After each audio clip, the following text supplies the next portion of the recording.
Baal was one of the more important gods in the ancient pantheon, a pre-Christian deity worshipped across the Middle East. As a Semitic common noun, Baal or Hebrew Baal meant owner or lord. In some ancient civilizations like Carthage, Baal was worshipped as the supreme being associated with everything from the weather to fertility. The modern incarnation of such worship of a pagan supreme lord might be said to be football. A front-row seat at the end of history by David Martin Jones and MLR Smith.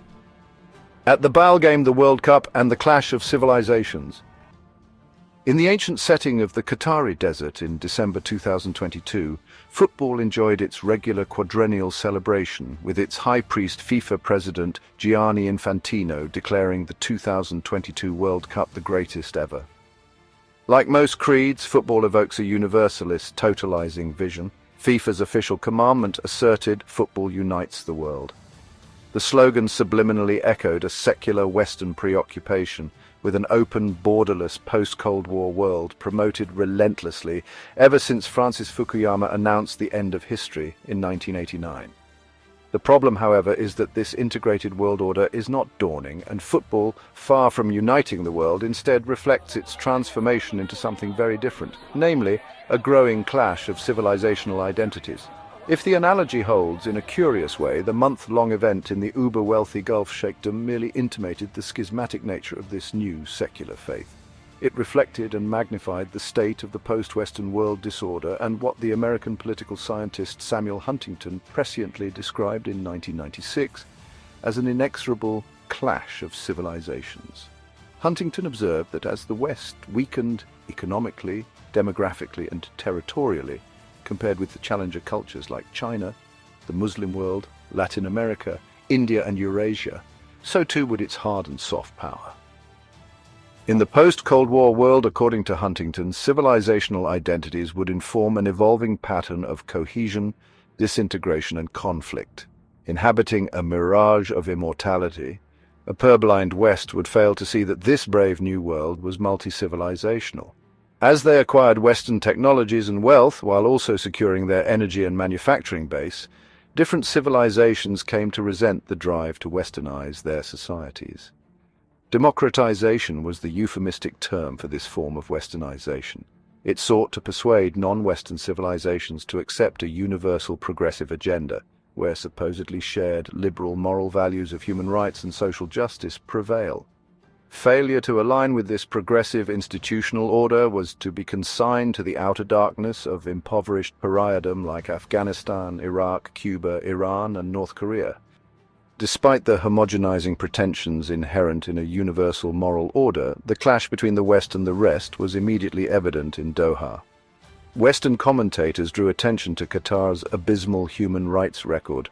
The country's Khalifa system that reduces migrant workers to little more than indentured labor resulted in the cavalier sacrifice of an estimated 6,500 workers, mainly from Egypt, Pakistan, Philippines, and Nepal, to construct Qatar's cavernous temples to football.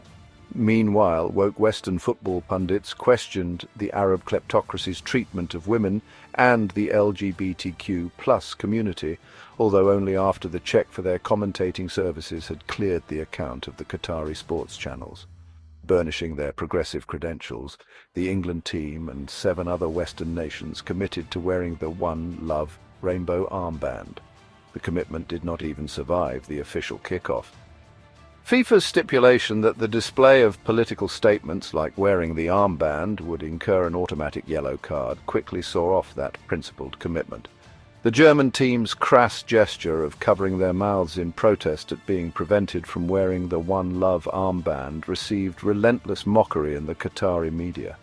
Commentators on the Al-Qas sports channel placed their hands over their mouths, barely concealing their mirth while waving goodbye to Germany following the country's humiliating exit at the group stage. Meanwhile, the England teams taking the knee against racism looked even more vacuous, especially when they performed it against the United States, where the gesture originated but whose football team now studiously avoided it. Moral principles were notable only for their mutability in the postmodern Muslim paradise. As the BBC commentary team achieved new heights of moral sententiousness, Infantino righteously denounced the West for its staggering hypocrisy and racism. For their past crimes against humanity, Europeans should be apologizing for the next 3,000 years before starting to give lessons to people. Yet on the eve of the opening ceremony, Infantino engaged in a further round of weirdly contradictory pronouncements, declaring that he felt Qatari, possibly because he has a large second home there, Arabic, gay, disabled, and like a migrant worker because he had been bullied at school for being a foreigner. The World Cup was about pleasure and joy. Fans only wanted to watch 90 minutes without thinking about anything, the FIFA president declared. Indeed, FIFA claimed it went to great lengths to keep political messaging out of the tournament. It even denied Volodymyr Zelensky's request to share a message of world peace on the eve of the Cup final, while Qatar, of course, maintained that it defended human rights in its own way. Sport is politics. Politics is, however, never far away from sport, and political messaging was subliminally on display everywhere. It took the shape of largely non-Western crowds fanatically disporting their national allegiances. Japanese fans chanted Nippon and Banzai as their team reached the last 16. South Koreans passionately declaimed Daehan Minguk, a homage to the Republic of Korea, whilst Argentine fans and their football team predictably chanted Muchachos, an anthem denouncing the f***ing English and the Falklands War they don't forget. As fancied European teams fell by the wayside and England predictably choked, the rest rose in the shape of Argentina, Japan, who defeated the once mighty Germans 2-1, and of course, plucky little Morocco. Morocco, in fact, served as a proxy for the Muslim world in general, and Qatar in particular. The North African kingdom and the Desert Sheikdom share close cultural and business ties. Every Moroccan game was a home tie, with its fans screaming and whistling incessantly to unsettle their opponents rather successfully, as their unlikely victory over Portugal demonstrated. Less widely acknowledged was the widespread display of the Palestinian flag at Moroccan games. Whilst the Western media chose to ignore such obvious political statements, Qatar's state-owned international broadcaster Al Jazeera regularly hosted broadcasts from the Gaza Strip where Hamas supporters celebrated every Moroccan goal. As Huntington noted in The Clash of Civilisations, civilizational affiliations are not eroded by globalizing and cosmopolitan forces, but are instead exacerbated by them. In the borderless post-Cold War world, large migrant communities increasingly identify with different civilizations. In such conflicted cultural circumstances, previously coherent nation-states become cleft, as minority populations and their host country find that the forces of repulsion drive them apart, and they gravitate towards civilizational magnets in other societies. As a result of uncontrolled migration flows, such cleavages have become a familiar demographic feature of European and American states. The cleft state. During the World Cup, the cleft character of Western Europe became all too apparent. After much fancied Belgium lost to Morocco, Brussels experienced several nights of rioting in the city that hosts a population of 40% Muslim migrants. Riots also broke out in Antwerp and Rotterdam. After France defeated Morocco in the semi-final several days later, rioting again broke out in Brussels as well as in Paris and Montpellier, where an angry mob assaulted a car disporting a French flag and at least one person died. Yet somewhat ironically, as the cup final whistle blew at the end of 120 minutes, the French team consisted of only one native European, the aging goalkeeper Hugo Lloris. The rest of his teammates on the field hailed from Francophone Africa, or were sons of migrant families from the Parisian banlieues, home also to many migrant rioters. In these circumstances of burgeoning greater civilizational identities, all too evident in Qatar, Huntington wrote that states may become torn. A torn state once possessed a single predominant culture, placing it in one civilization, but its leaders want to shift to another. In such societies, an elite chooses an identity contrary to the inclinations and attachments of the masses. This is evidently not true of the Arab world or of China, but it has become an all-too-apparent feature of Western civilization and was very much in evidence in the Qatar heat, where its punditry's embrace of woke multicultural values clashed with the instincts and beliefs of its masses huddled in their homes, bars, cafes and public houses. Political elites have at various times attempted to disavow their cultural heritage and shift the identity of their country from one civilization to another. In no case to date have they succeeded. Instead, they have created schizophrenic, torn countries.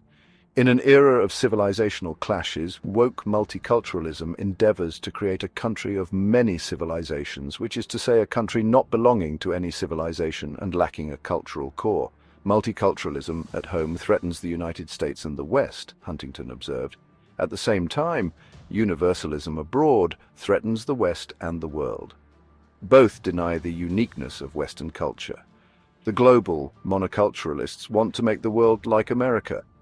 The domestic multiculturalists want to make America like the world. In the deepening clash of civilizations, Europe and America would hang together or hang separately. The World Cup in Qatar was where England but not the United States took the knee, and where multi-millionaire soccer pundit Gary Neville compared the treatment of striking nurses, railwaymen and postal workers in the UK to that of migrant workers in Qatar, whilst also receiving a nice little earner from beIN, Qatar's state-owned sports channels. Meanwhile, Belgian police investigate progressive socialist European MEPs concealing suitcases stuffed with euros, courtesy of Qatar for supporting its global sporting endeavours. Such cumulative dissonance intimates a West collapsing under the weight of its own hypocrisy and performative contradictions. Perhaps ultimately, to adapt what the Italian semiologist Umberto Eco wrote of an earlier World Cup, there really is no need to ask ourselves why the devotional spectacle in the desert has so morbidly captured the attention of the global public and the devotion of the mass media. From the famous story of how a comedy by Terence played to an empty house because there was a trained bear show elsewhere, and the acute observation of Roman emperors about the usefulness of circuses, to the shrewd use that dictatorships have always made of great competitive events, it is clear that the masses prefer soccer to strikes or the latest rise in the price of everything. Sports debate is a useful substitute for political debate. Instead of judging the inept and vanishing Prime Minister Rishi Sunak, you discuss the job done by Gareth Southgate or Didier Deschamps. Instead of criticizing the record of the Conservative Party or President Emmanuel Macron, you assess the record of the players. Instead of worrying about energy prices and the war in Ukraine, you ask if the final game will be decided by chance, athletic prowess, or by bribery, corruption, and diplomatic alchemy. Talk about soccer does not oblige you to intervene personally because you are talking about something outside the area of the speaker's power. For the male and female fan, Eco sagely noted, it's like little girls playing ladies, a pedagogical game which teaches you how to occupy your proper place. Finally, in political circumstances like these, considering the current state of government and opposition, populations in the West are increasingly traumatized and depressed. Faced with this situation, those who expose the World Cup in all its fake grandeur should perhaps be careful not to mar the pleasure taken in this quasi-sacred mystery play. This World Cup arrived like Santa Claus, and we are now left with the aftermath of energy crisis, war, and famine.